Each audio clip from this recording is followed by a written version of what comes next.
I don't ever slow up, no I don't take shit. I got no love for the fakeness. If you wanna play tough and wanna hate this, I'll always show up. I don't ever slow up, no I don't take shit. I got no love for the fakeness. If you wanna play tough and wanna hate this, I'll always show up and make a statement. I don't ever slow up, no I don't take shit. I got no love for the fakeness. If you wanna play tough and wanna hate this, I'll always show up and make a statement.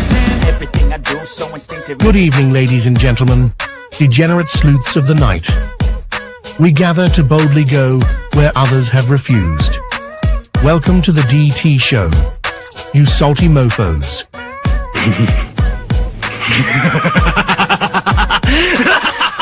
A man accused of killing 4 college students is behind bars, and he has ties to northeastern and central Pennsylvania. State police say 28-year-old Brian Koberger was arrested this morning at a home in Chestnut Hill Township. I can't find any case law that would support that idea. That somehow a warrant would be needed for DNA left at a crime scene. We are expecting to learn more about the allegations against the girlfriend of a Boston police officer who was found unresponsive in the snow Saturday morning. I-Team sources say Karen Reed was in a relationship with John O'Keefe. She's facing charges including motor vehicle homicide and manslaughter. So, the Commonwealth just provided the court with information that causes me grave concern. The implications of that information may have profound effects on this defense and defense counsel.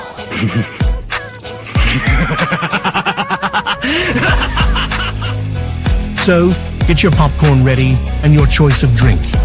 Get your butt on your seat. Like, comment, and subscribe for a treat. Here we go. It's time for the show. The Drunk Turkey Show.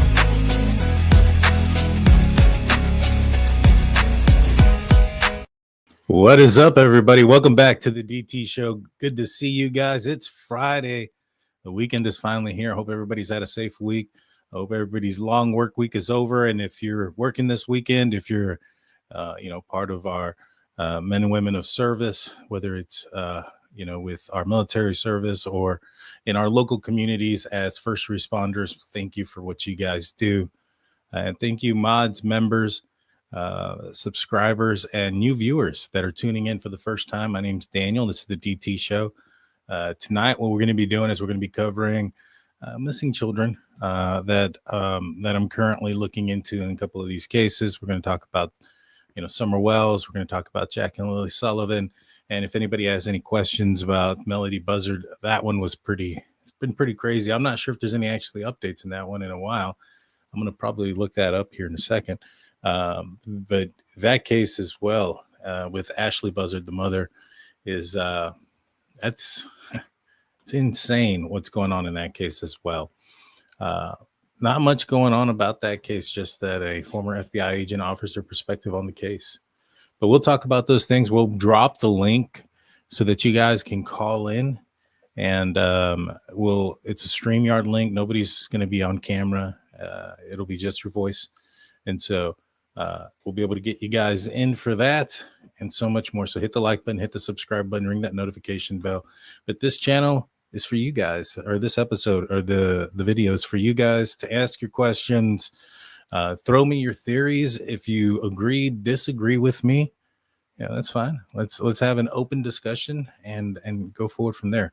And so I'm going to go ahead and just throw it in already and start looking at potential phone calls and things of that nature. If you have anything that you want me to clarify, that'd be great too. I pinned the message at the top, so the link is in the description if you want to join. Let me put me in the view for that. And if not, what we'll do also is I'll answer your questions, your comments, and if nobody joins up, I'll go through my community tab. A lot of folks leave a lot of questions in the community tab. Or not in the community tab, but it's more so the comment section of the YouTube channel. So hit the like button and subscribe. So without further ado, let's break it down. Let's get into it. Yesterday I broke down the Lilly and Jack Sullivan disappearance, I brought up some information that was just recently dropped about some new rumors that were going on that Malaya may have found somebody. I don't know if she has or not. I understand that there's a male friend ish in the picture, possibly. I don't even know that for 100% certainty. That's just something that was told to me. But from what I understand, it's not. If there is, he's not a boyfriend. And to be honest, it's nobody's business or anything like that. But a lot of people were noticing her, I guess, not around. And so a lot of people were trying to connect some dots here and to include that maybe perhaps she took off. And that's not the case. She's been seeking treatment. That's about as much as I know. I don't know any more further than that. And I'm not going to dig into it further than that, just because it's nobody's business about her medical stuff. And there's rights and laws against that, for people to be disclosing anything personal. I honestly have no idea what it is. I just know it's treatment for something. Take that for what it is. Good evening, everybody. If you have questions for me, let's put a couple of stars so that I know that you guys are talking to me in the live chat.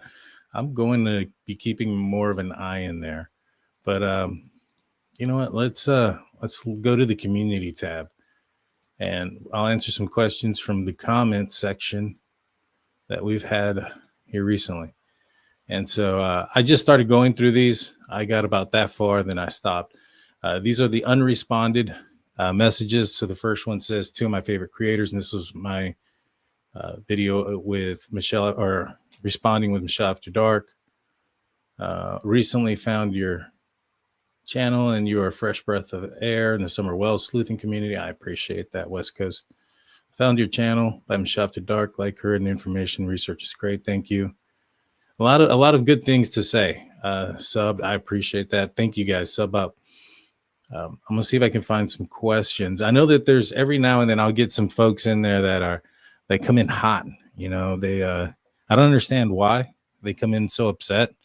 If I have a difference of opinion, or if I haven't made up my opinion, or if it sounds like my opinion doesn't line up with theirs. I've seen some folks come in hot. So I'm going to see if I can find some of those. Let's see. The email Fred's sister was concerning Cotton Simpson, not Summer Wells. I've been hearing that a lot lately. And, that's what it seems to be the truth. And I don't think law enforcement has ruled out, Fred Hill as anything. I'm not going to say he's a suspect. Is not a suspect, because I have no idea who law enforcement, is siding or thinking towards a suspect. But when it comes to Fred Hill, for me personally, I just see a lot of, I see just as many red flags as, for instance, Dawn or Candace. And one of the biggest ones was that interview that he did with his would-be wife. And at this time is when they first met. To me, it seemed all staged. They pull up. She's not showing anything of the area. She's just randomly recording her drive up. And then he's randomly outside, and they, recall each other's passing a few days earlier while he was driving a vehicle and she was sitting down somewhere. Whether she was in another vehicle and he passed her up, or if she was sitting outside of a building, or whatever the case may be. To me, it seemed like it was all staged. And one of the comments, and I'm glad I brought the comment section, because one of the comments was that nobody should look at Ziggy as her being a part of something. And I've never said that either. I don't think so. I don't know whose idea it was to stage it, and that's if she staged it. Let me preface this. I feel like it was staged. To me, it was my opinion. There's too many coincidences there, and it just didn't sound authentic to me. Oh, hey, how's it going? Didn't you pass me by when you were driving by? I mean, it didn't feel right. Now, is there something wrong with that? No, YouTubers do a bunch of stuff all the time, whether it's clickbait titles, clickbait thumbnails, or whatever the case may be, to gain clicks and views. Is it right or wrong? To each his own, right? But for me, my thought was, why would Fred whether it was staged or whether it was not staged, whether it was authentic, let's just say it was, what would compel him to talk to anybody about anything? And initially, when Ziggy walks up to him, she says something about Don Wells, like Don Wells ain't your friend or whatever the case may be. Now, or Don Wells is throwing you under the bus. Now, if this was truly by happenstance, you don't, if you're Fred, you don't know if that statement is from friend or foe. If that statement is, hey, Don is saying it's your fault, are you responsible? Or are you saying, hey, Don is saying it's your fault? What do you want to say against them? And there was just no hesitation, like, oh, okay, yeah, because you don't trust me, or whatever the case may be. So to me, it just didn't feel authentic. And my thoughts were, well, why would Fred want to stage an interview or hold an interview or whatever the case may be? What would be his advantage here? And maybe it's because he just wants to come out on social media. Maybe, he likes the limelight or whatever the case may be.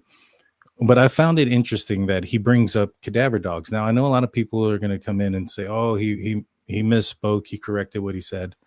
He also could have lied about correcting it, And the reason why I say that is because this interview happens January, about 6 months after the disappearance. And he references cadaver dogs, and then he brings up a reasoning behind why the cadaver dogs hit. And he talks about animal remains or a carcass that he had found. And that was the reason why the cadaver dogs hit on his property. Now, if he was referring to the scent dogs that were out there in June, how do you connect these bones that he just randomly found? Now, he's like, hey, cadaver dogs hit, and I just found these animal bones, so that's probably why kind of situation. Don't make sense when there's 7 months apart there. You know what I'm saying? As far as when, if you were to add in the scent dog aspect to it, it just doesn't make any sense if he was referring to that. And, then he brings up Don going to his property and all this other stuff. Now, to me, it felt, and this is just my opinion and feeling, like he was trying to get ahead of something. Like maybe perhaps he was preparing for that information to come out. Maybe he was questioned by TBI or somebody, and they pressured him saying, hey, we know that cadaver dogs hit on your property. When people find out about this, whatever the case may be. I mean, there's a lot of possibilities, right? And so maybe that's why he wanted to get ahead of it. He thought it was going to come out.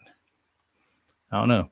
I mean, there's a lot of possibilities. I just don't buy the fact that he meant scent dogs back in June, but also was talking about an animal carcass that was just found and that they just reported.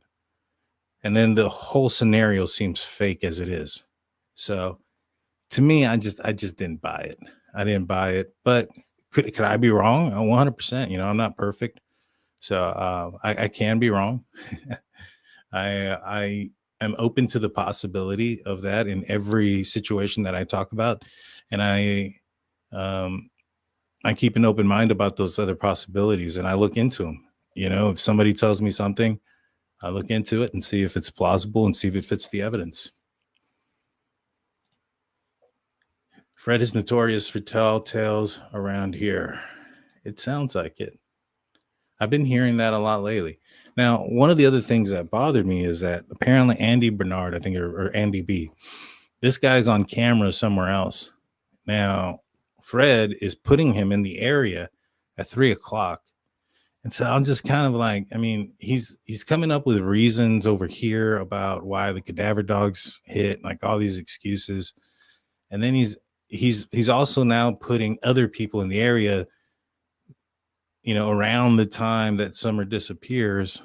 And my question is, especially with like somebody like Andy who may have an alibi. Now, I don't know. I'm not TBI. I haven't seen the documents. But when I spoke with Brian Finds Truth, he said that there was, I guess, some sort of documentation between detectives and Andy's party where they mentioned that he's not a suspect at all. And, if that ends up being the case, then you got to wonder, why is this guy coming up with these excuses for everybody else, or bringing up all these other people that weren't physically possible to have been in the area, and it's all in the same interview. So it just kind of smells funny to me. I'm not saying he's a liar. He could just be really bad at explaining himself for all I know. And, but to me, I don't think that's the case. He showed an expanded search area in Nova Scotia that should have been done first 4 hours. Will they have searched before winter sets? Well, unfortunately, snow is pretty thick already in Nova Scotia. I got some images this morning from the area. It's pretty bad. It started snowing last night, but I will say this, that I have gotten the documents to searchers, including Please Bring Me Home searchers. So that way they're going to go over it. They like the document. They were very impressed with everything that was in there, and they're probably going to continue a search in that area. But, everything that was in that document, I've been kind of saying for some time. I had said when it came to Jack and Lilly, for those that aren't aware of the document I'm talking about, it is this document. It's 57 pages. It's an independent analysis of potential search locations for Jack and Lilly, publicly on based available information. And this is solely on the children wandered away from home theory. And so it's not saying that there's other theories that are out there, but this is strictly if they did wander away from home. It talks about some statistics and some studies that were done with 1,200 families that had autistic children in the household, and how 49%, so almost half of them, wandered away from home between the ages of like 4 and 7, and which is right around the ages of Jack and Lilly. And this goes into really, really good in-depth background into where they should search, what to look for based on what children who are autistic have, gone towards: horizons, open skies, open areas, linear paths, those type of things. And one of the things I've been saying for a minute was that I felt that the kids could have gotten outside of the perimeter of search before ground and search and rescue team even got there. I mean, if we look at the timeline, a lot of people put in a lot of weight. Like ground search and rescue was just down the road or down the street or however far away at Eden Lake. It was probably about 15-20 minute drive. Now, that doesn't include packing up, loading up, driving, and then unloading and unpacking, and then coming up with a plan of search, before they actually get out there. And, based on the information, I'd said it multiple times that I felt that they could have gotten to the boot print by the time the search started. And, if the perimeter is set up because they believe that the children had only been gone for 20 minutes, well, that's going to be a smaller perimeter than they need. They should have gone in there with a much more expanded perimeter. And in the dispatch documents, or the dispatch transcript, they reference, a supervisor informing everybody, hey, these kids could be X amount of kilometers out already. Kind of reminding people not to stay so close to home, which I think that's what a lot of folks were doing at that time. But winter's already set in. I don't know if I can share the pictures that I got. They are because they're people's homes and stuff. But the snow is it snowed pretty good over the last couple of days out there in Nova Scotia. I think she married Fred for fame. Just my opinion. I don't know. I'm not familiar one way or the other.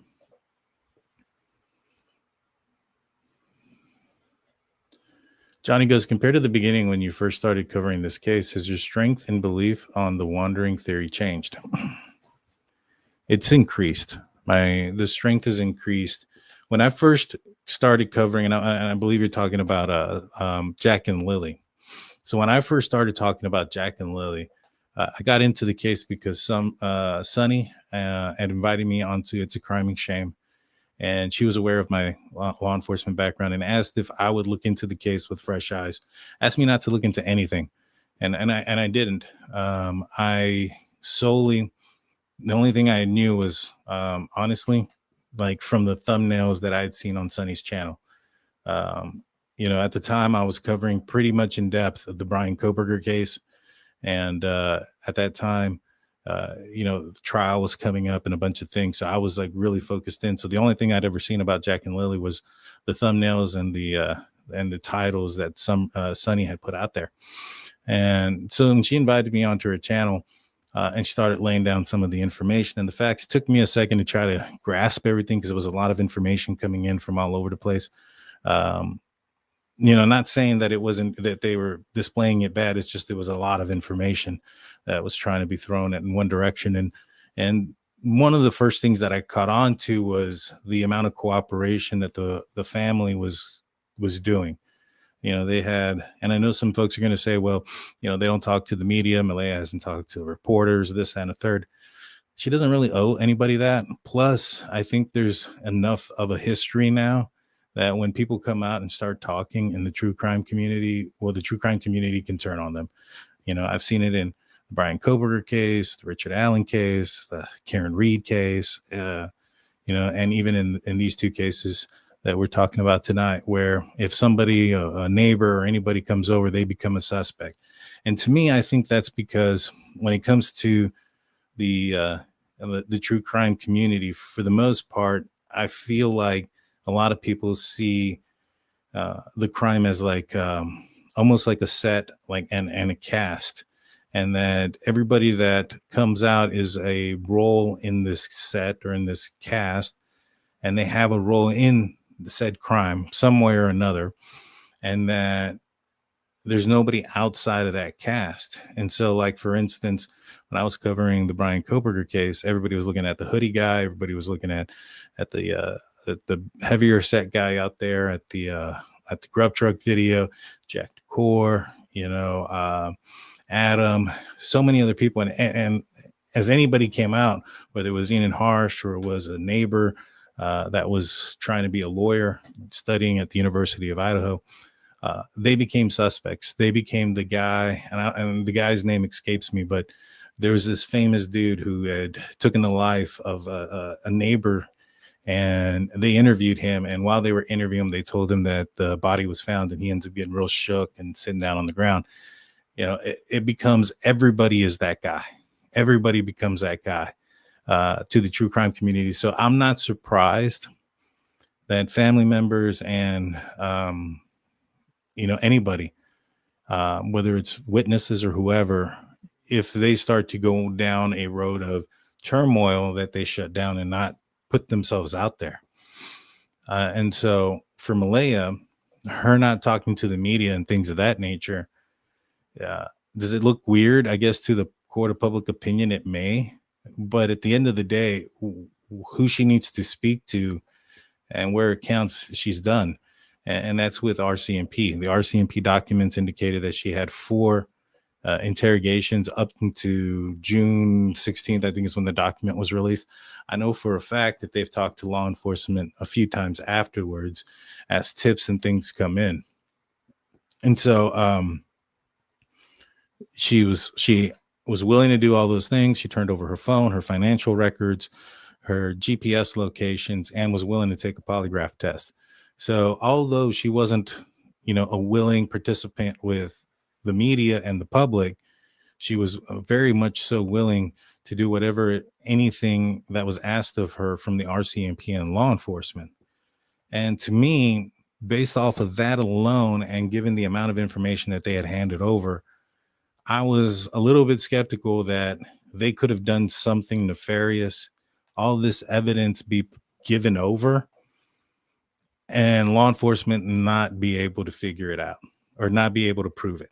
If you look at the Emmanuel Haro case, that little boy, his body's still not found, and they've already have his father pled guilty because of the evidence they had against them, based on the small amount of evidence that they were, the Haros gave over to law enforcement while they were cooperating, that would utilize them to get warrants and things of that nature for searches and stuff.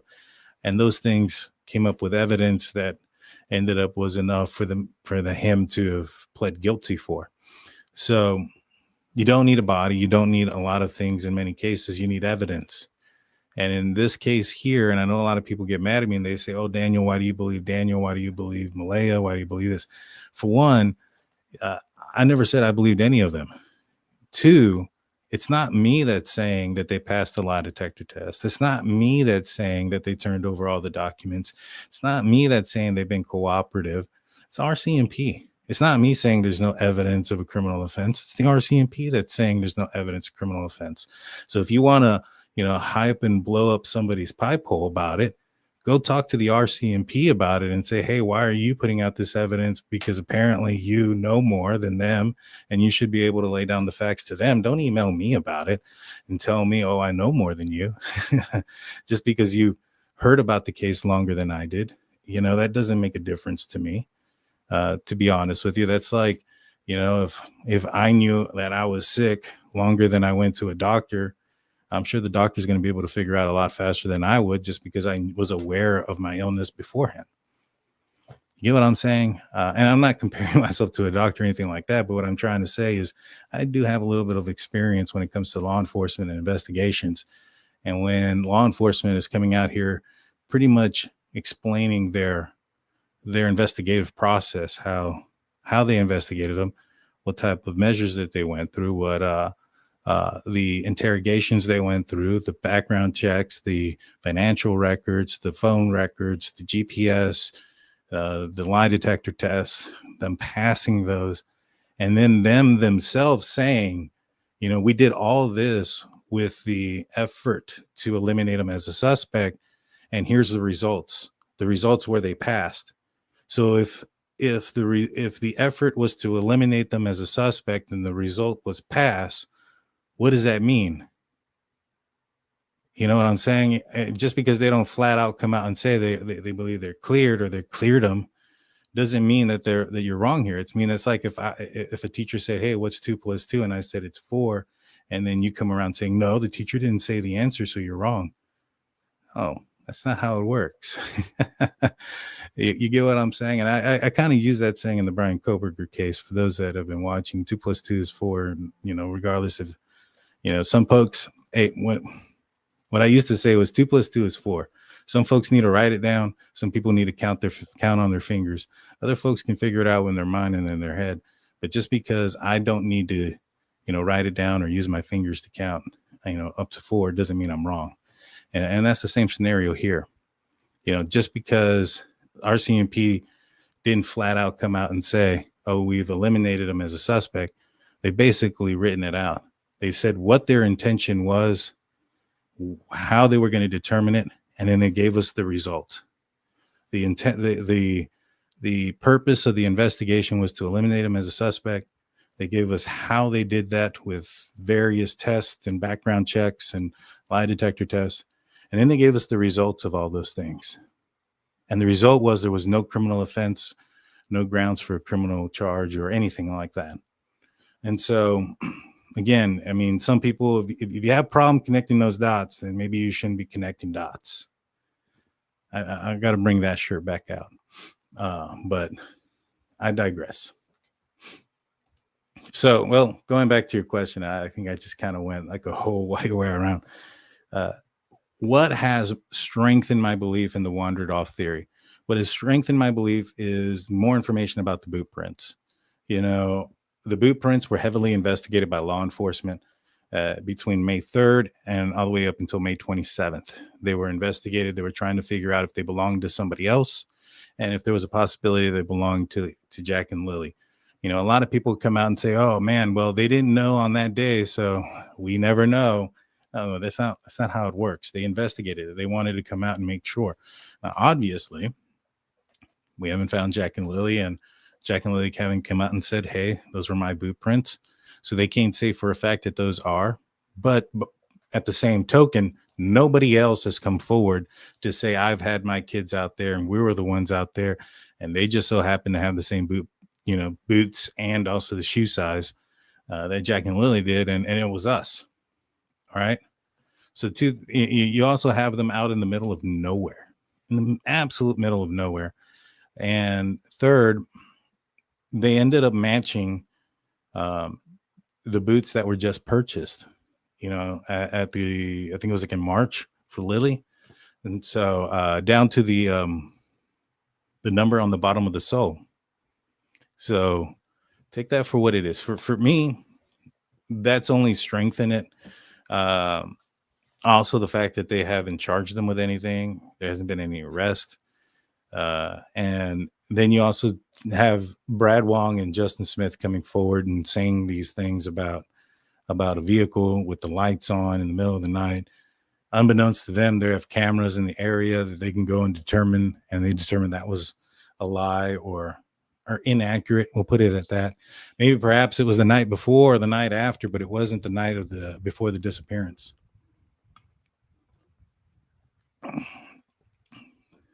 But somebody jump on in. I'm taking calls. I'm doing this for like 30 minutes and nobody's jumped up. Come on. Let's see. In another chat, somebody made a comment that said DT verified M was in a mental. No, I never said that. I never said I've never verified Malaya was in any mental institution, but I commented back that you did not say that. Didn't you get that information from Daniel? So I got information that she was possibly in a hospital, and then I got other information that it's not a hospital, and that so that it's for treatment. We'll take that for what it is, but it sounds like a mental breakdown is what it sounds like. Now, could it be a mental hospital? Possibly. I have no idea where she's at. Zero idea, but I have been able to confirm that she was getting treatment for the last few weeks somewhere, and it's not been at home. Take that for what it is, but no, I never said she was in a mental hospital. I don't know that for a fact.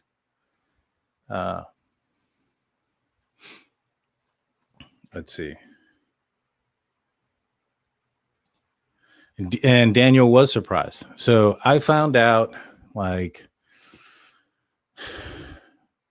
about a week before the end of November. So I'm somewhere on the 20 something. And I asked Daniel if it was true, because when it was presented to me, it was unsure. You know, I have some close ties, and it was asked like, hey, have you heard this? This is what I'm hearing from some people who are close. And I said, no, I haven't. Let me go find out. And so I asked Daniel, you know, hey, you know, are you, and, you know, have you seen Malaya, you know, at your visitations, blah, blah, blah, blah, blah. And then I asked him flat out, I was like, hey, you know, at the end of the day, I heard that she might be in a hospital or something like that.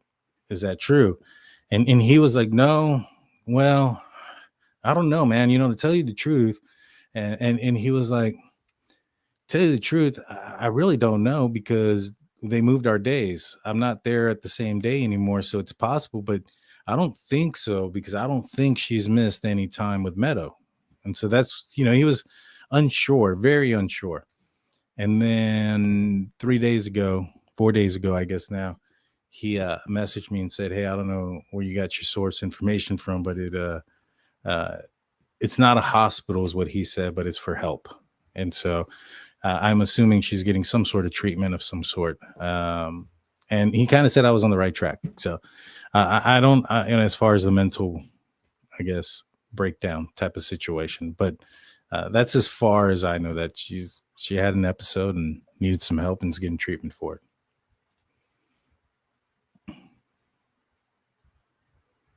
Let's see.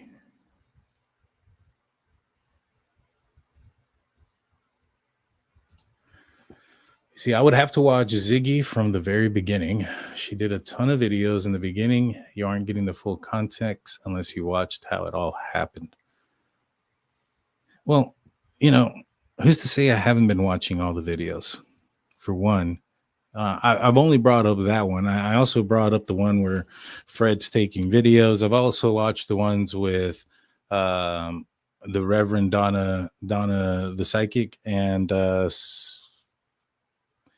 I've seen another one recent. Oh gosh, who was he on? He was on somebody else's. So I've been keeping my eyes open and been watching and looking and listening. And what got my attention about the one that I played is the fact that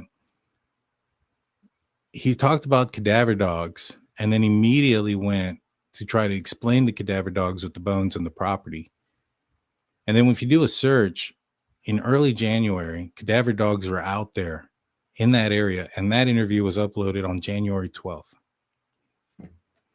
I don't know what else to say. I mean, to me, it just kind of seems like those dots connect. Hit the like button if you think those dots connect. If you've already hit the like button, hit the subscribe button. I'd appreciate it. Share the content, guys. Share the content. I appreciate that.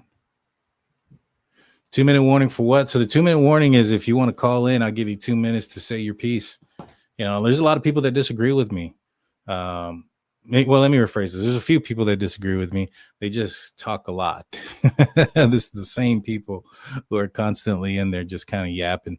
But here's your opportunity. If you think that maybe perhaps, and this is in both cases, in the Summer Wells case, I don't know very much. I am still, and that's why admittedly, I am learning very much so. Cannot disagree with you there. I have just started looking into that case, and that case is years old. It's not like Jack and Lilly, where, you know, when I started first getting into it, they'd been missing for about 3 or 4 months, and now it's 7 months. You know, it's only been 7 months. There's only so much information that's come out. I've been able to catch up quite extensively. It's not the case with Summer Wells, and I completely understand that, which is why I also say with Fred Hill, like, I'm not sure. Now, I know some people were kind of questioning whether or not, and tomorrow night, I'm going to have Ryan Finds Truth with some canine searchers, and we're going to get to the bottom of this. But there was some questions about whether or not going from certain pavement or grass to pavement or dirt to pavement could do something with the scent where it dissipates quicker, and maybe perhaps the dogs could lose the trail. The big problem with that, and I'm glad we're going to have the canine search group out tomorrow on the channel, is the good thing about having them on is because I want to ask them, does it dissipate? Yes, it probably does. But how does the dissipation work when the person that is walking is barefoot? You know, I'm assuming that shoes and those type of things would have a, be a bit of a barrier. And although it may dissipate, that the trail handler, the dog handler that was on the trail, indicated it was a very strong scent, probably because she was barefoot and that it stopped cold at the driveway. It's interesting. Now, again, could the dogs have gotten confused or whatever? Yeah, but she was barefoot. I want to know, how does that affect that search? But yeah, the 2-minute warning was for those that want to come up, give you 2 minutes to jump on and let's see what's going on. Let's see. We had a brutal storm last night with many people without power. Oh my gosh, 70 kilometer winds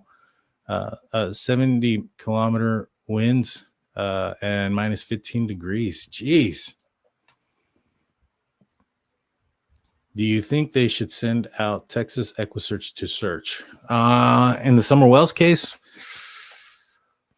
I don't know. And I think in Nova Scotia, it'd probably be more useful. In the Summer Wells case, I'm not too sold that she is in the woods there. And mainly because of that search that happened out there on Van Hill Road, right? You have a search on Van Hill Road that's 9.5 miles away, just loosely related to a lot of people that live very close to Summer Wells. That's not a coincidence that they're doing that type of search, and there's a loose connection, family connection, some sort of family connection there. And there's some tree trimmers that may end up also tying back to that area. I know that there's some footprints and things like that, and I know there's footprints in Jack and Lilly, and some people might say, hey, why do you look at Jack and Lily's case different? It's because they're two different cases. One of the things that you should not do when you're looking at cases is believe one is like the other because of some similarities. In this case here, you have missing children between the ages of 4 and 6, and dogs sent it out to the driveway, and the parents have questionable backgrounds. So a lot of people would look at this and say, all right, well, if Jack and Lilly wandered off, then Summer wandered off, and that's not entirely true, right? You got to look at both cases. Are there similarities? Yeah, but you can't get sucked into that, because then you're going to make some bad choices. You need to follow the evidence right now. If we start off with the scent ending at the end of the driveway, how is it different in both scenarios? The way it's different in both scenarios is there were two different dogs or two different type of dogs doing a search. You had, in Summer Wells's case, from what I understand, is these dogs were able to smell specific items from Summer and they were following her scent. In Jack and Lily's case, these were open air scent dogs. This is in the RCMP documents that there were open air scent dogs, meaning what they were trying to locate was the scent that didn't fit in. So if you had a person or human being out in the wilderness lost and in a very secluded area, and they're the only person in that area, it wouldn't be hard for the dog to latch onto that smell and go after it. But they weren't specifically scent dogs. So when it comes to the driveway, it's more suspicious and odd in the Summer case because he had specific scent dogs following a very strong trail from a young lady who was barefooted.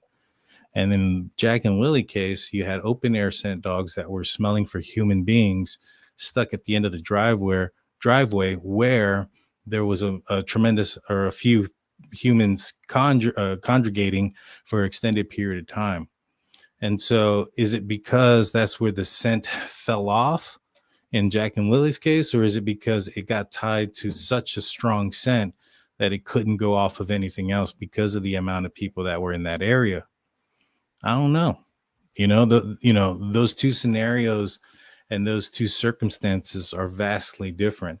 And although at the surface they look similar, they're not. And so, both things can go into play here with that. Both parents took polygraph tests.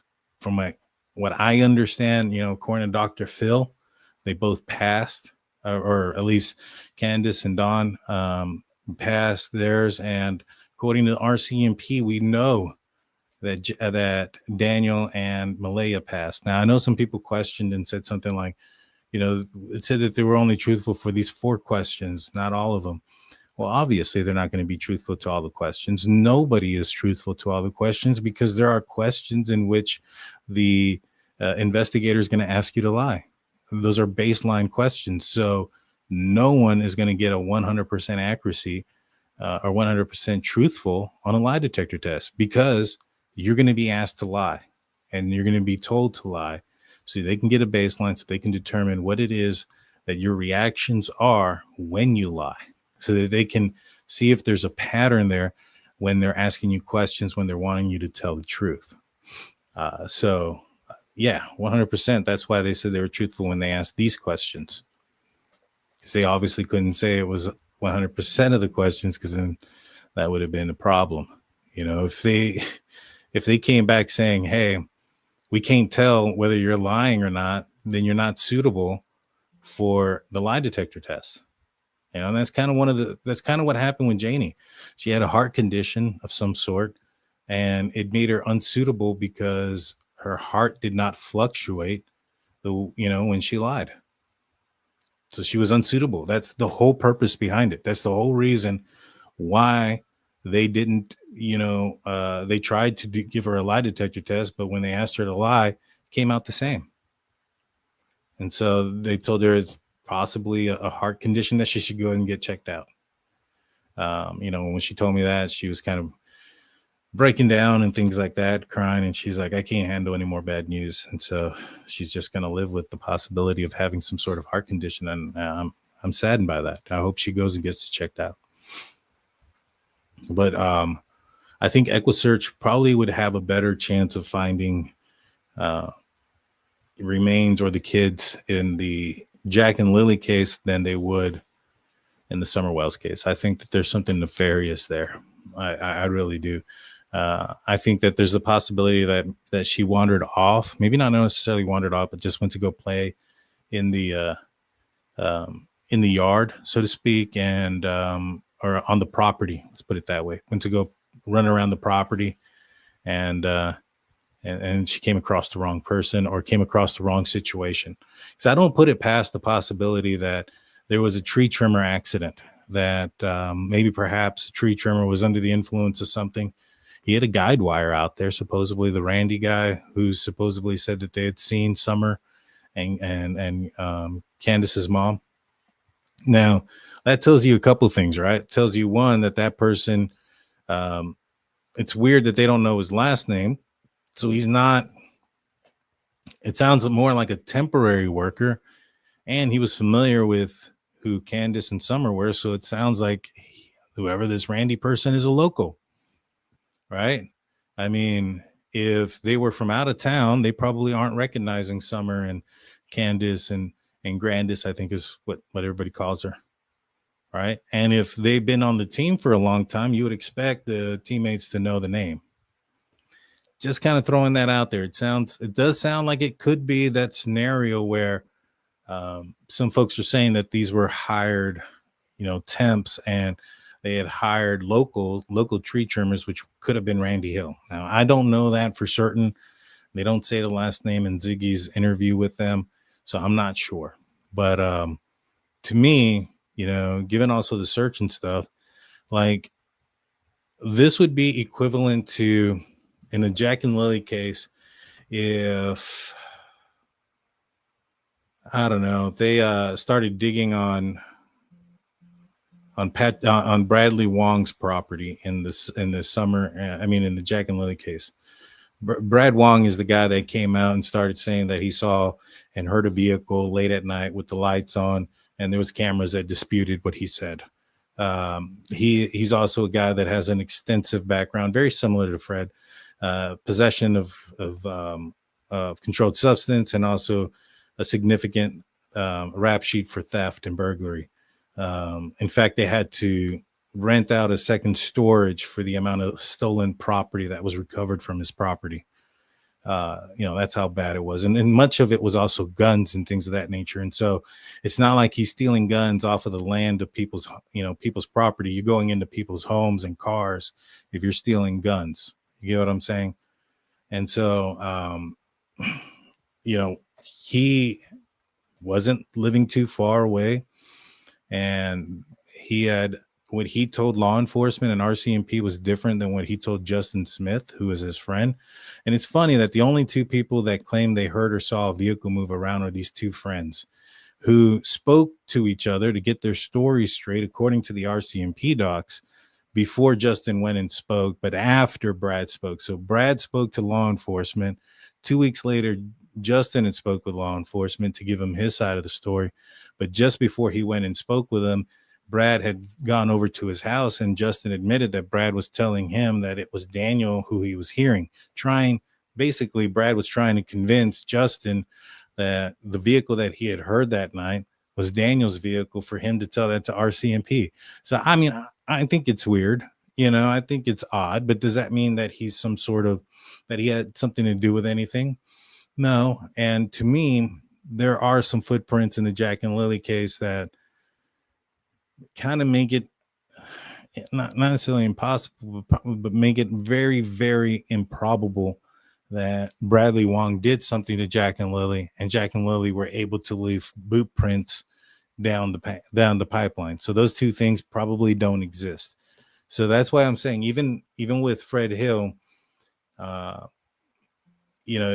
he just because he looks very weird and suspicious doesn't mean he did anything. It's just there's some weird stuff there. It's just weird stuff, just like with Brad Wong. But I would say this: if RCMP were to arrest Bradley Wong, I would not be surprised at all, and not one bit. Same thing with Fred Hill. I wouldn't be surprised. Not necessarily am I expecting it at this point for either one of them yet. Just kind of noticing some interesting things with both parties. Hit the like button if you agree with me. Hit the like button.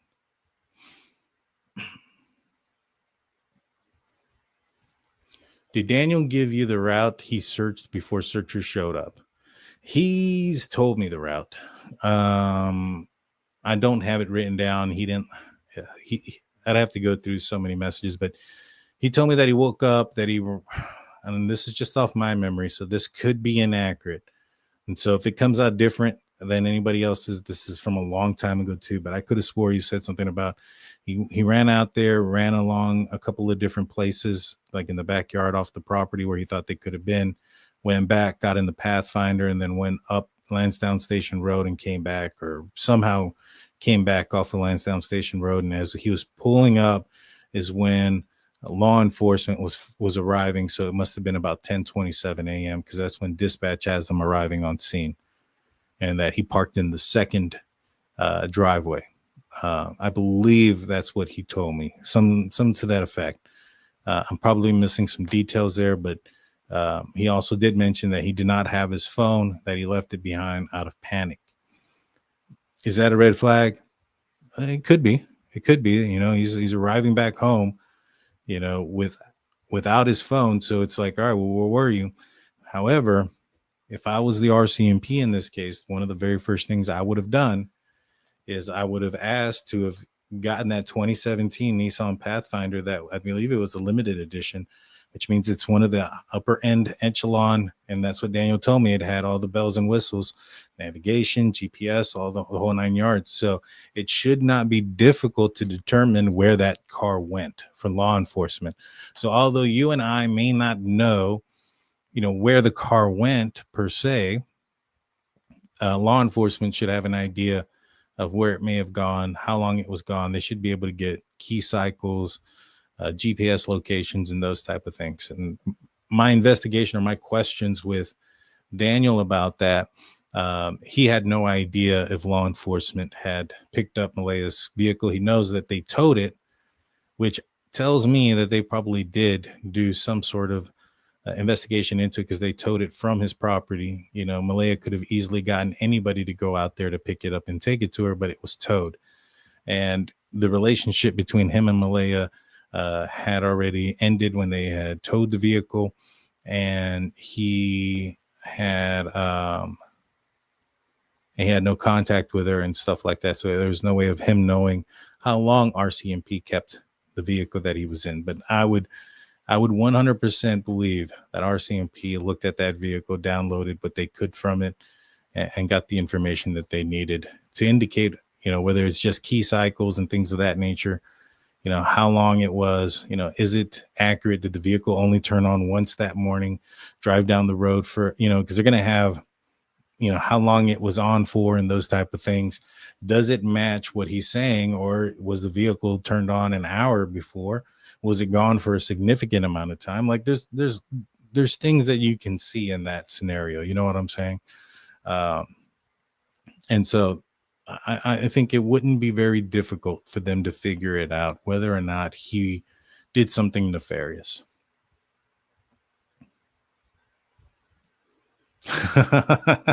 What's up, Sirius Black coming in saying, prison number 163214 is going to love Christmas in prison. Yeah, he's getting a lot of snow top covered nights, whatever that means. Yeah, that guy can rot in hell. You know, Brian Koberger, that guy's a piece of crap. Let's see. Ted Bundy passed a lie detector test and he was guilty. Yeah, but Ted Bundy also had now he was a narcissist. He was a serial killer. He had and it was also him, right? So when it comes to Daniel, it would be Daniel, Malaya, Cindy, Wade, Cody, all these other people would also have to pass him, right? It's not just one person. And so when you have, you know, multiple people that are possibly involved, now it's two people that need to pass it. What are the likelihood that two people are passing it? Now they both have to be psychopaths and sociopaths and narcissists and all these other things just because Ted Bundy passed it. And the other thing is too, I'm fairly positive technology's come a long way since Ted Bundy took his lie detector test. When was that again? The 80s? I mean, we're talking 40 plus years. You know what I'm saying? You know what I mean? So there's a couple of differences between the scenarios. And also, just because, and I understand it, a lot of people will highlight the exception, not the rule, in every aspect, right? Like if there's a dirty cop, there might be one dirty cop in the whole department, but because the one person is dirty, the entire department is dirty. Or there's one dirty doctor, all the doctors. Or there's one dirty priest, all the priests. You know what I'm saying? And so a lot of people look at the exception in certain scenarios. Oh, this one guy was able to pass a lie detector test, so now everybody can pass a lie detector test. I don't look at things like that. I don't try to look at the exception and try to implement the exception with everybody else, because then the thing is, I'll be more often wrong, like 99% of the time wrong, than I am right that 1% of the time that the exception does come out to end up being the situation. You get what I'm saying?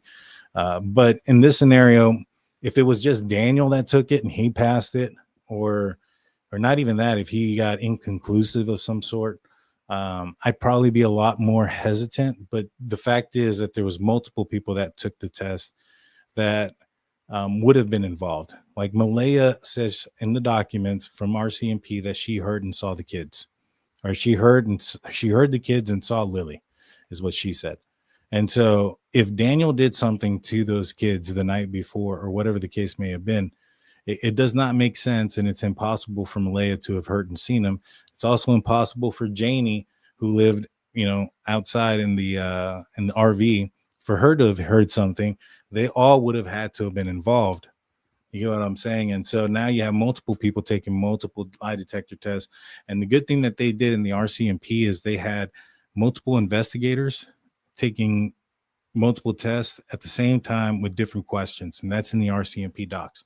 Daniel did not take the same test as Malaya with the same instructor. Everything was different. And that's in the RCMP documents as well. But I do get your point. I mean, there's a handful of people that can jump 40 inches in the air. I'm not one of them, but I think there's only a small amount, and that's the exception, right? There's some 1% of everything: financial, athletic, sports, perseverance, drivers, and just because somebody is able to do something, we are all not created equal. As much as I think a lot of people want to believe that, we're not. And some people are better at some things, and there's rules and exceptions and things of that nature. And so to me, like I said, if it was just Daniel that passed it, maybe you got a point there, but it was more than one person that passed the test. Somebody says rehab, just my opinion. It could be, I don't know. I mean, that crossed my mind, to be honest with you, when Daniel said it's not a hospital, but it's treatment, it's help. Crossed my mind. Could it have been rehab that Malaya went to? I don't know that for a fact, so I'm not going to put that out there as fact or anything, but they crossed my mind. It still crosses my mind that could be what it is. I'm not off of that idea, to be 110% honest with you guys. But would it be surprising that a person, and let's just take Malaya and Daniel out of it, that a person who's lost two of their kids turn to drugs or alcohol? Yeah, I don't think it's unlikely. I think it's very likely. In fact, in very many cases where I've dealt with victim family members where they've lost a child or there's a missing person, because again, I was in law enforcement, and so I've dealt, I've had to talk with victim family members about certain things, and I've also had to deal with them afterwards. 911 calls to the house because it's disorderly, and they're going through a bad, hard time because they're missing their loved one and drinking and all these other things. It's not uncommon for those things to happen. So if it is some sort of alcohol related or drug related rehab for treatment, are you surprised that a parent could go down that road of alcohol or drugs to cope with the loss of their missing children? I don't see that out of the realm of possibility. I don't see that as being something nefarious. A lot of these folks here look at like Malaya and Daniel in a certain light, and they blame them, and then they say, well, even if they're innocent, they put themselves in this position. I mean, you know what they sound like? Those people sound like abusers. like men who hit women and then try to say, oh, it's the woman's fault that I hit them. That's what they sound like. They don't realize it, that's what they sound like when they're talking like this about somebody's, parent who's missing a child, and they just want to blame them just to blame them. Now, I get it. There's some red flags here and stuff like that. But when the RCMP is coming out and saying flat out, we don't believe there's a criminal offense. There's no grounds of any criminal. There's no evidence of anything criminal. And we have done an investigation into them to the fullest, and they have cooperated 100% with that investigation. And yet, you got people in there saying these things. I mean, to me, they're no better than an abuser when they come out saying crap like that. They're no better than somebody who attacks a woman and takes something away from them that doesn't belong to them, and then turns around and says, well, they deserved it because they were dressed a certain way, or they were acting or talking a certain way. You're no better than any of those people if you go out there and attack a family member, or you attack a parent who has been all but cleared by law enforcement just because, you don't want to admit you were wrong in the beginning. Everybody gets things wrong. Nobody's perfect. You're going to get things wrong, but that doesn't give you the right to go and continually attack people and say these things about people, even though law enforcement has all but cleared them, or even when law enforcement has all but cleared them, just because you failed to realize you were wrong. And you're no better, or don't sound any better than any of those people who do those type of things, in my opinion. And if you take offense to that and you're hurt by that, maybe you need to look into the mirror about your actions and the things that you're saying, because the truth hurts sometimes.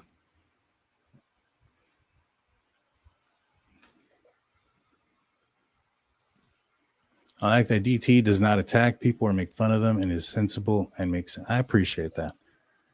I appreciate that. God forbid we question thumbnails. Let's see. 2-minute interaction. So I'm not saying that you're questioning the thumbnails. What I'm saying is that's what the thumbnail was for. The thumbnail was a 2-minute warning. So that way, if people want to come in, that gives people an opportunity to talk. I've had some folks come up and because there's nobody else in the queue, talk longer than 2 minutes, but I wanted to keep it down to 2 minutes because I felt that maybe these people weren't willing to jump on because, somebody was on for an extended period of time.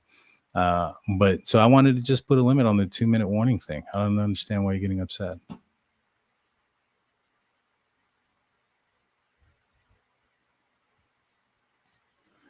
I am no authority, but I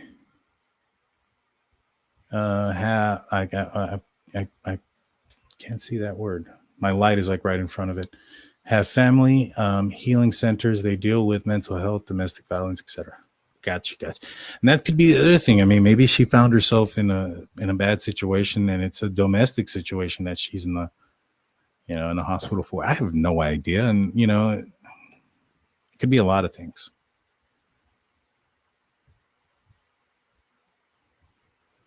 Why do you think Meadow is still in foster care after 4 months? Well, that's a good question. I heard a lot of different things. And in my experience in dealing with like families that have had, kids taken away from them and such, they have to complete certain things. And I don't know if everything's been completed. And, that also entails like therapies and stuff like that and satisfactory results. And many times it's more than like 6 to 8 months to a year. And so in this scenario here, I don't know that Meadow was taken day one, right? I don't know exactly when Meadow was taken from the home, but if it was like a month into it or a couple weeks or whatnot, so in reality, it's more like 6 months. But I don't know. I know that she wasn't walking, and I get it. There's some red flags there. And this is one of the things that I've said too, is like, hey, if folks want to argue that they were neglectful and they should have been watching their kids and this, that, and a third, I'm not going to argue with you. They're responsible for the kids 100%. I just don't think they did anything nefarious. I don't think that the kids got into something like drugs or anything and they try to hide or cover up something. I truly believe that the kids wandered off based on the boot prints is probably the biggest piece of evidence of that. But, to me, I mean, if you want to go out and say, hey, Malay and Daniel got high and they fell asleep because they were high and they should have been watching their kids. I mean, I can't. I don't know if that's true or not. I can't, I don't know. I have zero idea if that's true or not. But I'm not going to sit there and argue on that. What I'm going to argue is that they didn't do anything the night before because there's boot prints. There's a lot of evidence out there to go back and forth on. But why aren't they? Why don't they have Meadow? I don't know. I know there's a custody battle that's going on. There's a lot of tentacles, so to speak, with it. You also have some reservation stuff and statuses, and this is also Canada.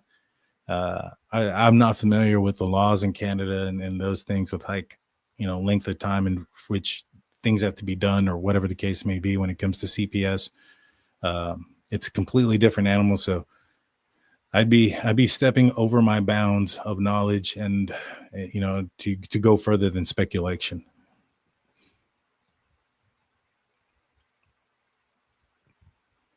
Let's see. Do you get the impression that the same people involved, let me pull this off. I'm going to move this over to the bigger screen so I can see this better. All righty. Do you get the impression that some of the people involved in Jack and Lily case are hiding something? Maybe not something as serious people think, but maybe something morning timeline or other? Yes and no. I would say that I think that there's been things that have been told to social media and to the public that weren't 100% forthcoming, but that were forthcoming to law enforcement. And the reason behind that is optics, right? Law enforcement have all the information. They have all the evidence and stuff. So if there's something that comes in that looks a little weird, law enforcement can double check it, look at the evidence, see how it fits. They have access to all that. Public don't. So if something comes in that looks off and they can't, check mark it off, it becomes highly suspicious and then almost turns into a fact without any facts or evidence to prove it's a fact. And one of the things that I personally think, and I've been very open about this, is that, I asked Daniel, I said, when was the last time you were doing drugs and things of that nature? And he told me it'd been a while or whatever. But he made it allude that it wasn't as long as it was like, because I think somebody had put out there that, that when Meadow was born, he stopped using drugs. And when I asked him in my interview that was aired, I asked him about it and he said, yeah, well, Malaya said this or people said this, right? And I was like, I don't care what people said. I want to know what you say. You know what I'm saying? I don't care what everybody else said that, oh, well, he stopped. I want to know when you stopped. And so I'd still ask him. I mean, a lot of people think that I take his word for it and I don't ever question him again. I constantly question him about those type of things and try to see if he gives me a different answer and things like that. Again, I find it very difficult that Daniel would outsmart major crimes out of New Brunswick, out of Northeast in this Nova Scotia. I think there was like 5 or 6 different branches of major crimes within the RCMP totality that are investigating or have investigated this. And I don't think he's outsmarting them. But I asked Daniel here recently about his drug use, and he made it seem like it wasn't, he's like, I've been open with him. I was talking to law enforcement about it. I've told him. I was like, yeah, but I'm asking you now, when was it? And then I asked him, I was like, what were you doing the night before? What were you doing that night when everybody fell asleep? Malaya says you were cleaning the house, but nothing was clean. So what were you doing? And he goes, well, Malaya said I was cleaning the house. Right? I was like, yeah, but I don't care what Malaya was saying. I want to know what you said. What were you doing? Oh man, it was 6 months ago. I don't remember. And I'm like, you know what? I'm like, dude, you mean to tell me that you have not been asked this question, or you haven't thought about the night before the disappearance, because this has been something that has been hounding you this entire time. Like RCMP hasn't been asking you, what were you doing? What were you doing? It's one thing if this is the first time that somebody's asking you, what were you doing 6 months ago? Yeah, 100%. Nobody's going to be able to remember that. I 100% believe that. No one is going to be able to remember that. But if something happened to you tomorrow where you're being questioned about tonight, and then you're constantly questioned about tonight, you're going to remember a lot of details. Maybe not everything, maybe not all the things, but you're going to remember something, and not just tell me it was 6 months ago. So to me, he didn't tell me this, but I suspect that there's a good possibility he was doing drugs that night. Now, I know a lot of people are going to say, well, Daniel, couldn't the kids gotten into it? I mean, it's possible that the kids could have, but the kids had to have been taken off the property, had to have been taken somewhere else. And if that was done in the Pathfinder, as he says he was driving in and they picked it up and they looked at it, there's GPS and things of that on that vehicle. And, it wouldn't be very difficult or hard to find where that vehicle parked. And if it parked for a significant amount of time, you would have a radius of a place to go and look. There'd be a lot of evidence to point into that direction. Also, Malaya and Janie would all be implemented into this, and Malaya would have somehow had to have been able to pass a lie detector test alongside with Daniel. And to me, those things just don't mix, right? They don't, on the surface, if you're looking at it just without all the evidence behind it, probably does look suspicious. But once you add everything into place, it makes you wonder, like, all right, well, is it possible that they didn't and these kids just wandered off? Now, if you want to come out and say, well, Daniel shouldn't have been on drugs, that's why he was super asleep that morning, maybe he would have woken up, maybe he wouldn't have been asleep, and the kids wouldn't have walked out, this, that, and the third. I ain't going to argue. I'm not going to argue that one bit. You're probably right.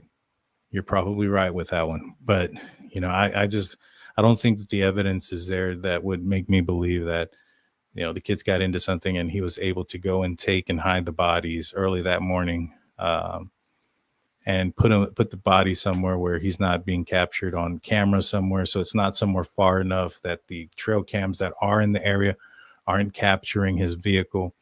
And it's, locations from this Nissan and everything else. I mean, there's just so much there that would have pinpointed a specific area, like a radius, that wouldn't have been very difficult to find, in my opinion. I think it would have been very easy to determine where he went, where he would have dropped the kids off. And I mean, you may not have like a super close radius, but it wouldn't be super far. You're not looking 5 miles out from wherever that vehicle parked and stopped for a short period of time. Because you also have to take into consideration if he went and like hid the bodies or whatever, if he parked somewhere, there's a key cycle, and then the car's going to turn on again. That's another key cycle. So now there's your time frame, right?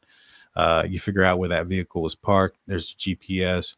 Then you say, all right, we have whatever time frame between the key cycles, you have to determine, all right, him being able to get out of the vehicle, walk a certain distance, walk back a certain distance, also disclose and hide the bodies within that short period of time. There's a lot of, like I said, there's a lot of information there that would give you a pretty close radius of where you could find a dump site. I don't think he would have had the time to do something more. It'd be one thing if the kids were missing since like Tuesday, how they didn't go to school all week and there was no proof of life like the day before on Thursday. I might say that there's something there, possible. But again, we'd also have to explain both him and Malaya passing lie detector tests and the boot prints. I mean, he'd also have to go out to the pipeline in the middle of nowhere and plant the boot prints. And there's just so much there. It doesn't add up in that direction for me yet. Now I'm open to change my stance. When the circumstance change, so can the stance. If RCMP comes out tomorrow and says, hey, we uncovered, this of the Pathfinder, then yeah, maybe so. All right. We actually have somebody coming in. So we're going to take a call. Let me pull that up. And welcome to the channel, C. How you doing, C? What do I have to? I can hear you. How's it going?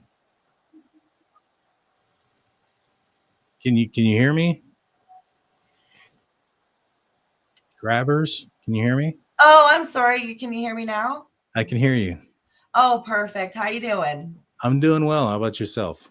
Oh, just living the dream out here, like everyone else. But I just wanted to say thanks so much for all your coverage and everything that you do. It's totally appreciated out here. Thank you. I appreciate that. Thank you. What are your thoughts? Which case are you following? Jack, Lilly, or both?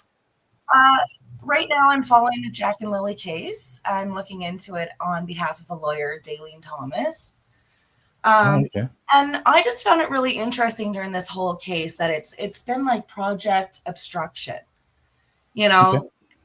with both sides attacking one another and getting in the way of information, withholding things, the attacks, the cyberbullying. It's just kind of gotten to a point now where I'm questioning what the whole objective of that is. Do you have any ideas? Well, I know that when there's no answers, people will start to fill in the blanks. And oftentimes when they don't have the answers and they start to fill in the blanks, they fill them in wrong. And it's not uncommon for family members to turn on each other. There was a case out here in San Antonio, a pregnant young lady. She was supposed to go get induced and goes missing the day before her induction with her boyfriend. A lot of people jumped to a lot of conclusions and thought that the boyfriend had done something to her and the baby.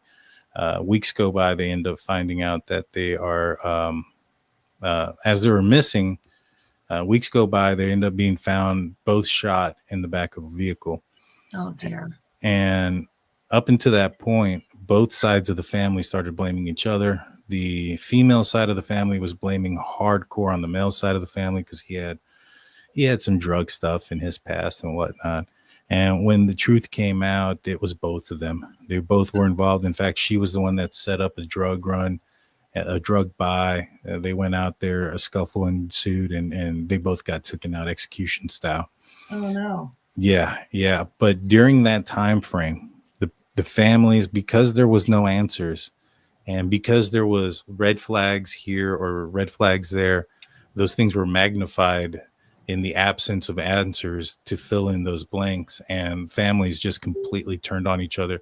And in this case, you have Daniel and Malaya that are turning on each other. And for me, that's what you want. If you're an investigator, you want your suspects to turn on each other. You want to separate them and isolate them and make sure they don't talk, which is what they did to themselves. Malaya left Daniel, blocked him on all things, and I'm sure law enforcement were egging her on. I guarantee you law enforcement were egging her on because they wanted to maintain the separation of that relationship, because they didn't want them to come together and have an alibi, clear up something, and have a story straight. And so they did it for them. And then they've turned on each other. And here recently, I've even heard where Malaya's side of the family, like within the family, are turning on each other as well. And again, this is because there's not answers. And so until there's some sort of answer or anything like that, I feel that we're probably going to see a lot of people turn on each other. True. I have one last question, if you don't mind. Oh, go ahead. We don't have anybody else on. Go ahead. Oh, okay. So I have it under good knowledge that there was some evidence found in the beginning near the waterfalls, and it was found by a volunteer search person who notified the RCMP, and then the RCMP went and collected it. And I have a picture of the RCMP officer along with the vehicle that they were driving. Okay. And I'm just wondering why the police have now reported that it's lost. And my other one is follow-up is that Belinda Gray had actually indicated to us that there was a sweater wrapped in a towel that was also located on the search date that PBMH went out there. Mm-hmm. And so we actually sent someone to go collect it and bring it to Major Crimes, who met them immediately and did pick it up. We've also never heard any word on that. I'm just wondering where all this missing evidence is going. Yeah, no, I in an open investigation, we probably aren't going to hear about everything. Now, I do know in the RCMP documents they reference a few other items that were found out there during the initial search and that they had no relevance. The media had stated that there was some items found, including a blanket, I believe, and that the RCMP comment to them was that they were not related, and that was referencing the Please Bring Me Home search. I believe it was the blanket, but I don't.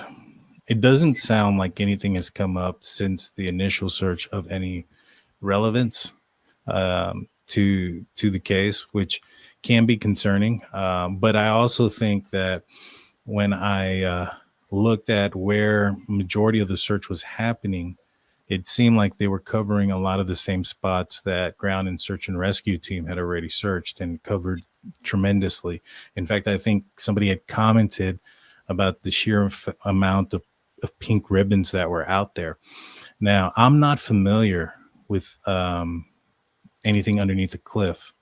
And this picture, if you don't mind sending me that, I would really be interested in seeing that, because I'm not familiar with that finding. Are you talking about the bloody sweater that was wrapped in a towel? Yeah, I've never heard that before. Yeah, that was outside the PBMH search area, actually. Okay. It was actually notified to PBMH, but they didn't care to go and collect it. They said that it was of no value to them as far as they knew. So that's why we had actually sent somebody to go collect it ourselves to submit it, because I don't understand under what authority any kind of anything around there wouldn't be something to be looked at. I don't disagree with you. I think it should have been. I didn't know there was blood on it too. That's interesting. Well, I can't guarantee you it's blood, but it certainly looked like blood. Understood. Yeah, if you have information or images of that, if you don't mind sending it to my email at drunkturkeyshow@gmail.com, I'd love to look at it. Yeah, absolutely. I'm not familiar with that. And my goal has always been to be accurate, as accurate as I possibly can. That's why even when, like, for instance, things that have come out that maybe don't make, certain people look in the best light, like Daniel, I'm not hidden from those things. I've been the one that have broken many of the things that that don't look good, and that's because of what he's told me. And at the end of the day, I just kind of think that RCMP's investigation is pretty thorough, but if there's more to it, I'd be definitely interested. How far outside of this? I'm not familiar. Where was this found? Was it a child's sweater? No, it was a woman's sweater, and it was, I believe, if I remember correctly, it was a gray type sweater, like a sweatshirt sweater type with a cheetah print. Interesting. Yeah, I'm not familiar with that. They never mentioned anything about that, which is fine. We've already submitted it. Major Crimes came right away. They seemed interested, so that was great. But they, I wonder about the police's work with this, just to an extent. I mean, I respect them. I love them. I appreciate them. I work with them often. But my question is that, so there was a witness that has come forward that actually states being on Lansdowne Station Road Lansdowne Road, and they actually were stopped by two vehicles. One was identified as Elvin McKenzie, and the other person, one of the occupants of the second vehicle, was named as Jenna Jowdry. So when this witness went to the police with the information, they didn't really do anything about it. But I'm just wondering, given the fact that they pulled him over in order to check this evidence that they found at 10:45 in the morning on May 2nd, and yet that item was not reported as found until after 3:21 by a girl named Emily Oakley. So why didn't they report these items found at 10:45 in the morning and head in the other direction rather than go to the house and report it? Why did nobody ever hear about it till late in the afternoon? I don't know. Like I said, this is the first time I've heard about any of this. Well, there's a lot of stuff that's been distorted between all this project obstruction that has been going on between these camps. And it is quite frustrating trying to run an investigation when you have 20,000 other investigators competing for that spot. So, Right. you So, know, so run that by me again. Somebody got pulled. Mackenzie. Which Mackenzie got pulled over? no, it wasn't a Mackenzie that got pulled over. It was our witness. Okay. Was driving down the road heading to a fishing spot, I believe, and happened to notice these people on the side of the road. Slowed down. They flagged them down. The girl said, "We found a shirt." He's seen her run out of the bushes towards the vehicle. And then she said, "Oh, we found a shirt down here," and told them that they were family from Truro and they were out looking for the missing kids. Well, the witness had never heard of any missing kids or anything like that at that point. So was curious, went and looked at the shirt that was placed ever so nicely over the top of a little pine tree. And then those guys ended up departing ways. But when they left in the complete opposite direction of the house on Gairloch. And then later on, I'm checking the court documents, finding out that Emily Oakley reported finding these items, and her timestamp on her photo for those items was at 3:21 p.m. But those items were discovered at 10:45 a.m. We have a witness statement. Gotcha. So I don't understand that. I don't either. That's interesting. I mean, at 10:45 a.m., that's super early. Right? That's like the police didn't even arrive there. They just arrived at Gairloch Road for I don't know, 12 minutes already at that point. I think they got there at 10:27. Precisely. And so, now if it was, I guess, a Mackenzie, I mean, where did that name come from? I know you mentioned it. Because unlike the police, I actually made sure that my team supplied this witness with a complete photo lineup of anybody and everybody we could compile that could possibly be related to the case. And after numerous selections, they did finally pick out Elvin Mackenzie as one of the drivers of a silver Civic 4-door. And Jenna Jowdry was hanging out the back of a dark-colored sedan. Okay. They were confidently identified by a very valid source. And has this source spoken to law enforcement? Yes. Okay. Everything that I'm stating to you has been forwarded to law enforcement at the time that all these claims were made, but nothing's been followed up and everything's just been kind of lost in the mail. Gotcha. And where was and how far away was this from Gairloch Road? Well, you know where sorry, not to cut you off. Sorry, hon. It's okay. You know where the T-shirt was found along with the blanket? I don't. I'm not. I know where one blanket was found, just the one that was in question. Blanket, sorry, on the tree.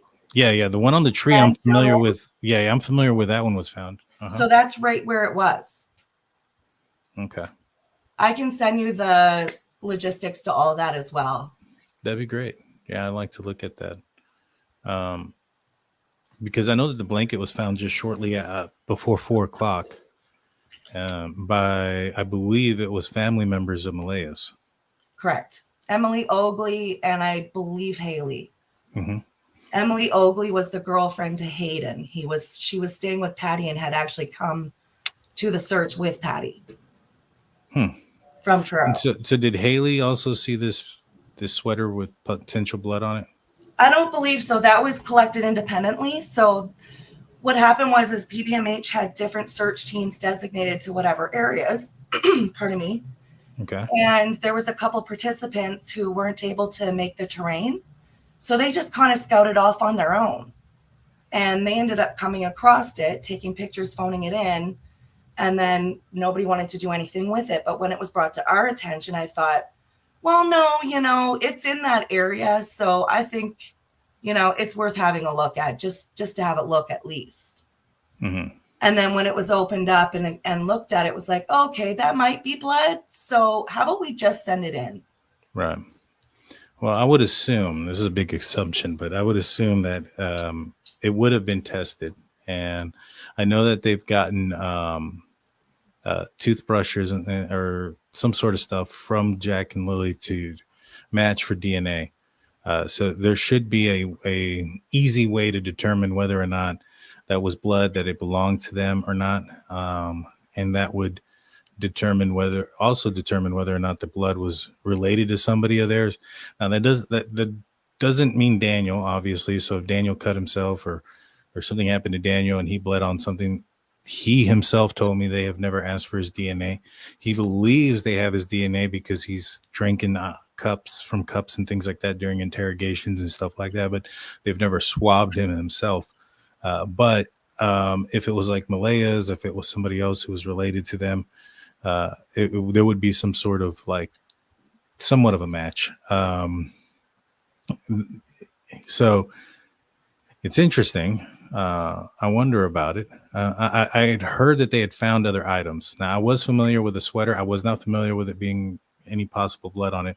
I was familiar with, I think, a shirt, another piece of blanket, a separate pink blanket that wasn't apparently associated with anything, and some bottled water bottles and some other things that were in that area.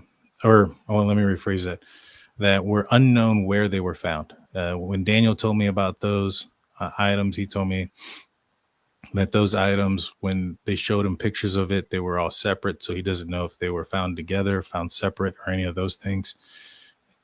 And in the RCMP documents, they kind of loosely mentioned some of those items as not being relevant.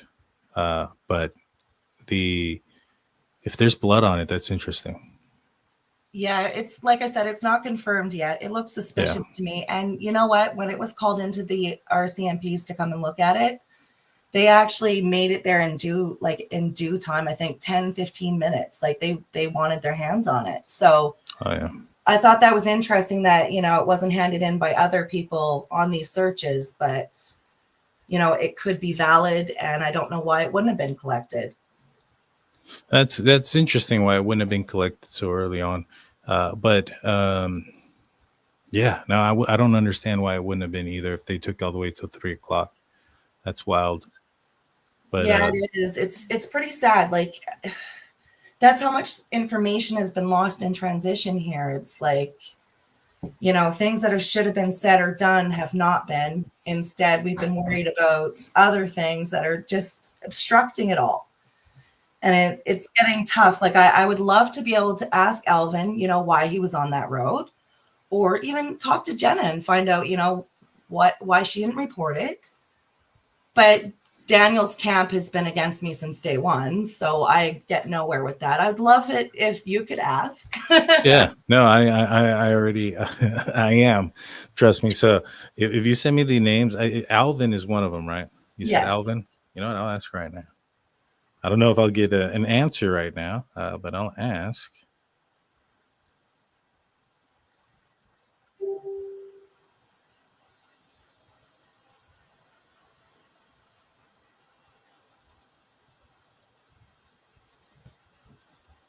All right, I sent out the question there. I know that I've talked to Janie and I've talked to Daniel, and both of them have said that they're kind of stepping away. Also, they've been attacked a lot, and so one of the things that they have been saying beforehand is that they've noticed that Malaya does get attacked, but not as much as them, and they realize it's because they talk so much to social media, and so they basically told me that they're stepping away because of that. So we'll see if they respond to me. But that's interesting. I was not aware of that. And so were you part of the recent search? I have not been a part of the PBMH for about a month and a half, 2 months now. Oh, okay. I resigned from there actually earlier on in the case. Gotcha. I'm working actually under Daleen Thomas, the law firm. Understood. So yeah, so I've been looking into it all along. I usually try to keep a low profile, but I'm so tired of people missing such important, critical aspects of this case that I finally decided that, I'm just going to go for it. Yeah. What do you think about the boot prints? I don't know. In my experience looking for missing people, a boot print around the place where they went missing, maybe, but a boot print that far away and just a boot print when it's two children, I don't know. I find that skeptical. RCMP indicated there were a cluster of boot prints, 2 different sizes, both children. One of them matched the boots that were purchased by Malaya in March, with the down to the size on the thread pattern of the boot print, saying 29. And that they also indicated that they believed it was out of the way for other kids to have been walking in that area. Okay. That I would suggest maybe looking more into, but I wasn't aware of other boot prints that matched their exact sizes. I was told that the bigger size of boot would have been way too big for Lily. So I'll confirm that. No, so the documents indicate that there was a 29, and in fact, they thought it was too small. So they went and spoke with Malaya, and Malaya said that Lily wore a size 13, and it was said size 29, which correlated with size 11. And so they ended up going and getting Malaya's financial records, and they find a purchase of these boots in March. And so when they went and they compared the SKU number with the store, they were able to determine the boots, and they were the same boot pattern that had the number on the bottom. And what they found out was that Malaya had actually bought size 11 with the number 29 on the boot tread on the bottom end of it, which somewhat matched almost everything that's I'm hearing. And they said cluster. Now, I know that there could be a language barrier, with Canada and United States, but a cluster to me kind of sounds like a group of you know what I mean? It doesn't sound like just one group of boot prints. It sounds like a group of boot prints. So like you might have a few boot prints here in mud, and then a dry spot, and then mud, and then another group of boot prints, and then dry spot and mud. And that's what creates the cluster of these boot prints. But that's just my interpretation of it. It could have been just one, but they do mention 2 sizes, 2 small sizes that children would wear. And one of them matched Lily size down to the the tread pattern also from the boot. So to me, I like, as much as like, a lot of people want to look like towards Daniel or Malaya and what they were doing the night before, those boot prints kind of throw a wrench into that. And that's one of the main reasons why I believe that they wandered off more than anything, is the boot prints. If those boot prints didn't exist, I'll be honest, I'd probably be more towards like, hey, they did something. But the fact is those boot prints do exist. And but the canine weren't able to do anything with it. Yeah, but canines aren't like perfect either. And when did the canines go out there? The boot prints weren't found until the middle of the night. It rained overnight. I think there's where they were at and where they were located. They could have gone much further away from there. I think the other problem is I think that the kids got out of that house around 9 a.m. I don't think it was closer to 10. I think there was 9. And although search and rescue were at Eden Lake, not that far away, they didn't get called out till after 10:30, because that's when RCMP arrived, or local law enforcement arrived at about 10:27 a.m. So they're not calling out search and rescue until after that. Now, just because they get the call at 10:30 doesn't mean they're going to flash get there. They got to load up, pack up, set up, get out of there, show up, figure out a game plan where they're going to go. And there's a lot that goes on. And according to the dispatch documents, it don't sound like they were out there before 11 a.m. searching. And, from 9 to 11, 2 hours, the boot prints were only 2.5 kilometers away. Well, in enough time for those 2 kids to get out there. Out here in Arizona, there was a 2-year-old that walked 7.5 miles overnight. Throughout one day and overnight, was found the next morning when I guess a ranch dog ended up walking this 2-year-old about 2 miles to the ranch house. But he had already walked, I think, like 5 miles unattended through the desert. Wow. Yeah. So, and Jack, when he was 2 years old, he left the house. Right. And so he has, to me, a little bit of a history there. He got into a junkyard, past the junkyard, into a schoolyard, and was fixing to go into the woods before school personnel stopped him. And so, all those things kind of indicate to me that, that they wandered off. Now, if somebody wants to argue that, hey, Malaya should have been aware that her kid was willing to wander off and should have, done something more, or Daniel should have done something more. He shouldn't have been doing drugs, and maybe he would have been more aware and this, that, and the third. I can't argue with that one bit. Not at all. But nefarious acts, I'm not certain about. Right.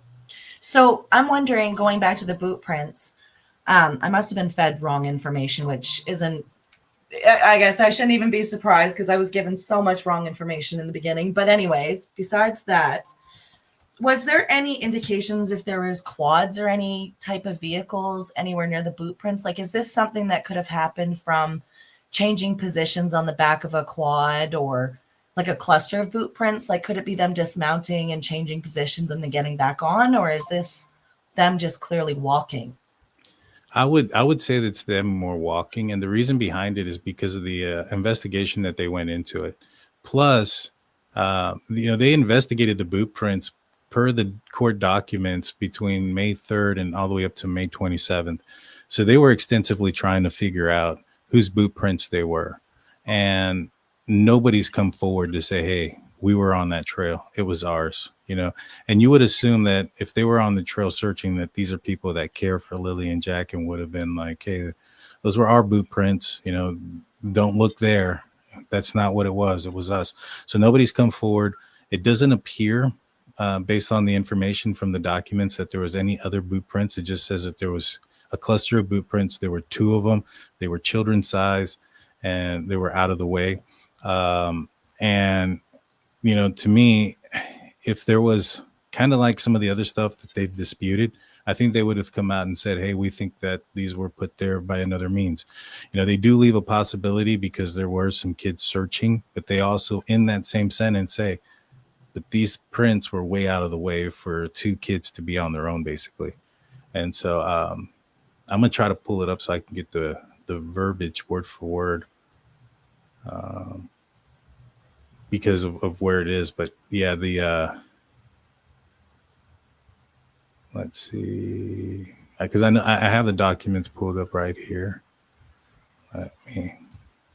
I keep them open just in case I ever need them. Here it is. So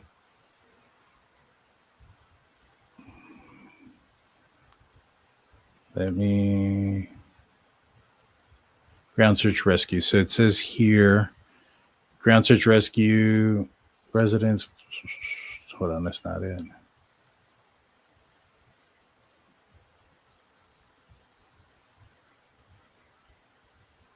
Well, here's the analysis of the boot print. It says here that on May 3rd, cast of the located a boot print on the pipe trail. The boot print showed to be a specific number 29 on the thread. She wondered if the number was based on design or size. They went to Walmart and located several sizes of the same boot, so the same boot pattern. And the number consistent with 29 was found only on size 11 boots. Other sizes had different numbers. For example, size 12 showed 30, size 10 showed 27. Malaya had initially said that she thought Lily wore size 12 or 13, which wouldn't be consistent. However, he was able to confirm Malaya's purchased Lily's rainbow boots on March 20th with the SQ number corresponded with a size 11 boot. So that's what matches there. I know it was a little bit before this. I hope it didn't delete what I had.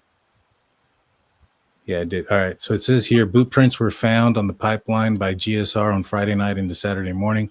There were clumps of them. There were 2 different sizes. She said they were small in size and corresponded to what children would wear. The focus, and they're searching that area because of the boot prints. So you had the boot prints, 2 of them sizes cluster together, and then one of them that matched the boots that were just purchased. The same boot pattern, same thread pattern, same number on the boots to what was purchased on March 20th, just a few weeks earlier. So to me, I just think that all those things in consider mean that the kids left those boot prints, in my opinion. Right. No, that's definitely food for thought. I like that. I like that that was confirmed. I wasn't aware of that, which makes me feel kind of silly, but I mean, I can't know everything. No, I hear you. I mean, I don't either, and that's why when you tell me about this blood stuff, I'm like, oh crap, what did I get wrong? Well, Ms. Tavers, it was great talking to you. Thank you so much for joining us. I'd love to have a longer, more dedicated episode maybe with you and I, if you would like to do that. That might be a possibility. I don't usually do media, but I might be able to handle this. There you go. Well, I'll reach out to you. I'll see if you can reach out to me. My email is drunkturkeyshow@gmail.com. I'd love to talk to you more and get some more information from you about what's going on. Like I said, my goal is accuracy. I don't side with anybody but the truth. And so, hopefully we can find some answers. But thank you so much for joining me. And thank you for you've been a pleasure to talk to. Thanks so much. You too. Have a good night. Thank you. You too. That was Miss Tavers, guys. That was Miss Tavers. All righty, guys. I am almost at 2 hours. Let's see. I'm going to answer just a few more. DT, can you please provide your thoughts on Randy's brother being in the commercial construction? And Don told Chris McDonough that he had a dream about a construction site with Summer. Don said a lot of things. Don has said a lot of things that are weird. Like I said, my jaw hit the floor when he said something to the effect that he only had a short amount of time with his daughter and he thought that something bad was going to happen. I'm not anywhere near sold on the fact that Don and Candace didn't do something to Summer as much as I am with like Malaya and Daniel at this point, right? Again, circumstances change, so can the stance. But I'm not anywhere near off of that. But I do think that there are some interesting things with the Randys.